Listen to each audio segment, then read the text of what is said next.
دے سکتے ہیں. نیگورو کاراباخ کی تاریخ پڑھیں, عراق کی تاریخ پڑھیں, ترکوں کی تاریخ پڑھیں, رومنوں کی تاریخ پڑھیں.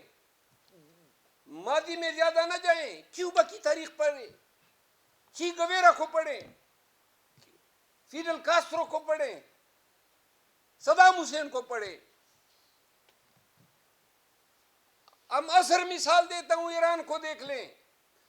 پرسوں خبر چل رہی تھی کہ پاکستان کے اثاثے جو ہیں وہ 2 مہینوں کے امپورٹ کو جو ہے ہم افورڈ کر سکتے ہیں.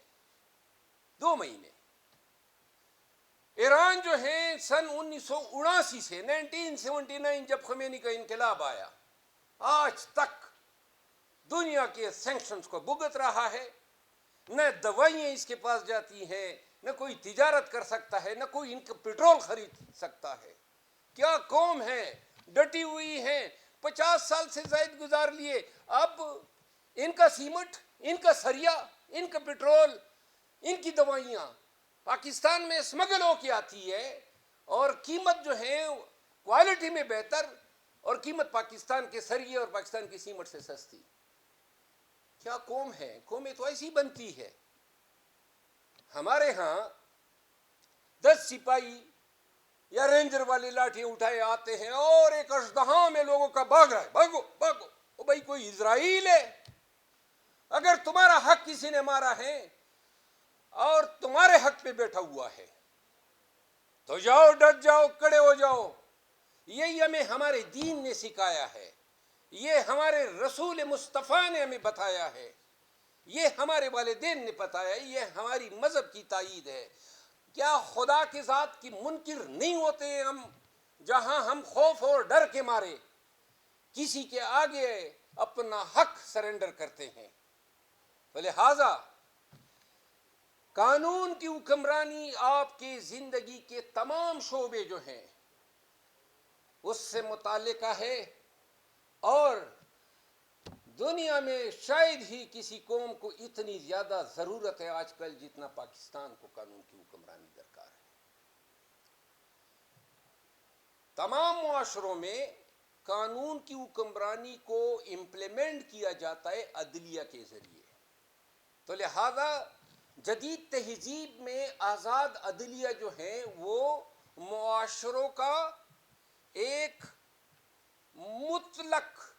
مطلق العنان حق ہے کہ جس پہ کوئی کمپرومائز نہیں ہو سکتا. آپ نے 26ویں آئینی ترمیم بنائی کیا کہ جناب علی 3 سینئر موسٹ جج جو ہیں ان میں سے جو بھی حکومت کو پسند ہوگا وہ چیف جسٹس بنے گا. یعنی کہ جو 3 سینئر موسٹ ہیں تینوں آپ کوشش کریں گے کہ حکومت کو ناراض نہیں کرنا ہے تاکہ کوئی ان میں سے چیف جسٹس بن جائے. یعنی آپ نے عدلیہ کی آزادی کو کمپرومائز کر دیا.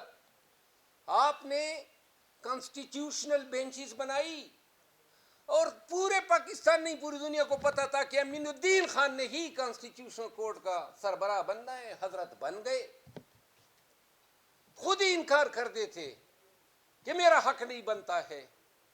وہ منصور علی شاہ صاحب اور منیب اختر صاحب, قصور کیا تھا؟ ان کے فرشتوں کو بھی علم نہیں تھا کہ ریزرو سیٹوں کے فیصلے پہ ان کی آراء جو ہیں وہ پاکستان کی تاریخ میں آئینی ترامیم کا باعث بنے گی. تو آپ کی عدلیہ کی آزادی کدھر رہی؟ کل اعزاز سید کی ویڈیو میں دیکھ رہا تھا, کوئی جرنیل بنا ہے پی ٹی اے کا چیئرمین, نادرا کا تو پہلے بنا تھا. صرف نادرا کی نہیں, سرونگ جرنیلوں کو سول اداروں کے سربراہان کیوں بنایا جا رہا ہے؟ کیوں آپ حق تلفی کر رہے ہیں سویلینز کی؟ ہمارے ہاں یہ جو این ایل سی اور ایف ڈبلیو او ہیں, جو کنسٹرکشن کے ادارے ہیں فوج کے, وہ ٹیکو میں کمپٹیشن یا ٹینڈر ہی نہیں ڈالتے ہیں. ان کو ملے گا چاہے 10 بیڈرز ہو کہ یہ گورنمنٹ ٹو گورنمنٹ پروجیکٹ ہے. آپ نے تنخواہ, مراعات, پنشن کے بعد چاہے جج ہو جرنیل ہو پھر ان کو آپ نے یہ کس قانون کے تحت انشور کرنا ہے کہ پھر بھی ان کو ری امپلائی کرنا ہے؟ پی آئی اے کے ایم ڈی او کی تاریخ پڑھیں، پبلک سروس کمیشنوں کی، اور جتنی بھی انڈیپینڈنٹ یا سیمی اٹھانومس انٹیٹیز ہیں، آپ کو یہی حضرات ملیں گے۔ ابھی پرسوں فلاں یونیورسٹی کا وائس چانسلر کسی ریٹائرڈ جرنیل کو بنا دیا۔ رحم کرو اس ملک پہ، یہ ملک صرف آپ کو پالنے کے لیے نہیں بنا ہے، یہ ملک، اس کا خواب جو قائد اعظم رحمۃ اللہ علیہ نے دیکھا تھا، وہ پاکستان کے اندر تمام قومیتوں بشمول مینارٹیز کے ان کے حقوق کی پاسداری اور تحفظ تھا۔ کیا ہم دیکھ رہے ہیں کہ اس پاکستانی نظام کے اندر حقوق کا تحفظ ہو رہا ہے؟ جو بھی آواز اٹھاتا ہے، مارو، پھیٹو، رگیدو، اغوا کرو۔ تو میں یہ کہتا ہوں، ہم جب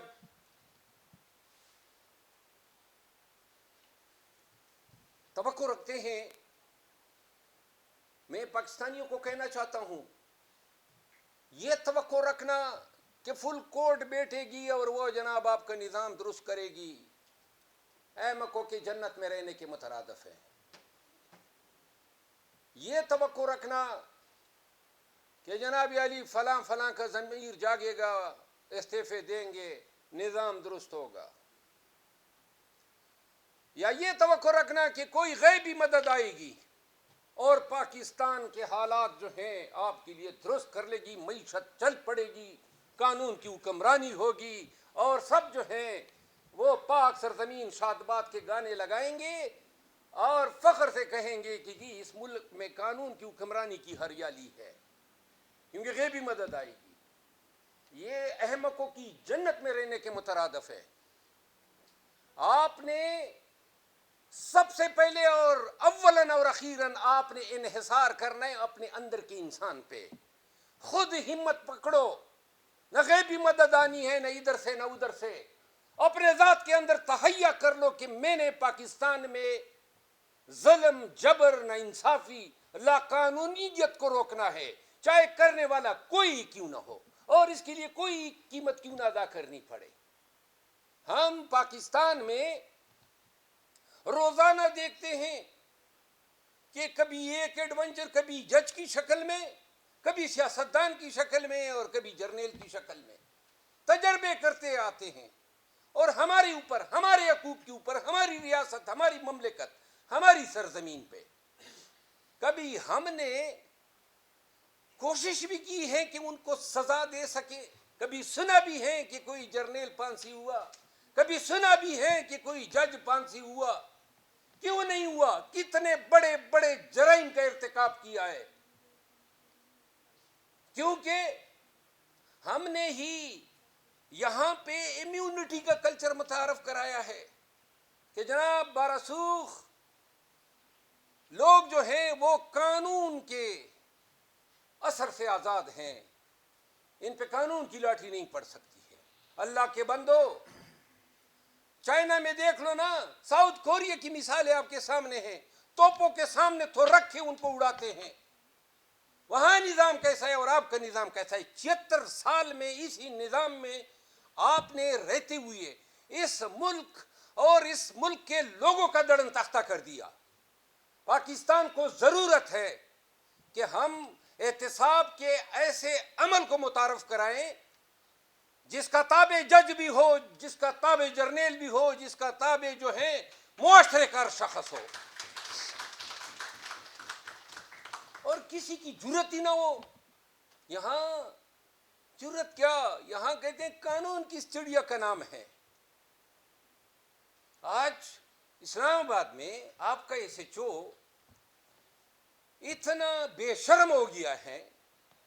میں دبئی گیا تھا، اب سنیں مثال دے رہا ہوں، دبئی گیا تھا ابھی کچھ دنوں قبل، ایک ہفتہ 10 دن قبل، تو میرے ایک جونیئر کو ایک ایس ایچ او کی کال آتی ہے، میں نے کسی جگہ پہ وہاں یہ سیمینار تھا، ورکشاپ تھا، یہ اوورسیز پاکستانی بچوں کو جو بیچتے ہیں، تو وہاں میں نے جانا تھا، اس میں شرکت کرنی تھی، ایک تاریخ رکھی تھی.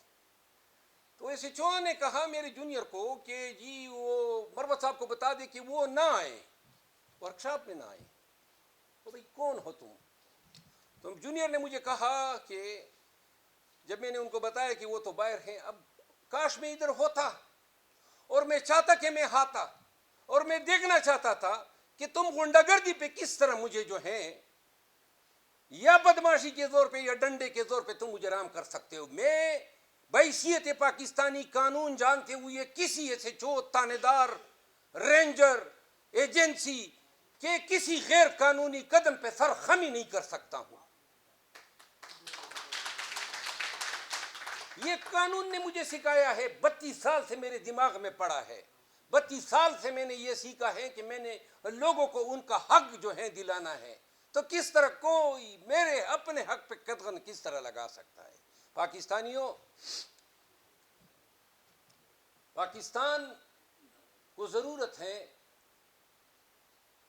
کہ قوم یہ احساس کرے کہ ہماری خاموشی یا ہماری ان ایکشن، کوئی فعل کا ارتکاب نہ کرنا، ان حالات و واقعات پہ اپنے ضمیر کے مطابق کوئی عملاً کردار ادا نہ کرنا، بلحاظ مجموعی ہم اس ملک کو آہستہ آہستہ طوائف الملوکی، ٹوٹلیٹیرزم، بلکہ ایک مافیا کے سپرد کرتے جا رہے ہیں.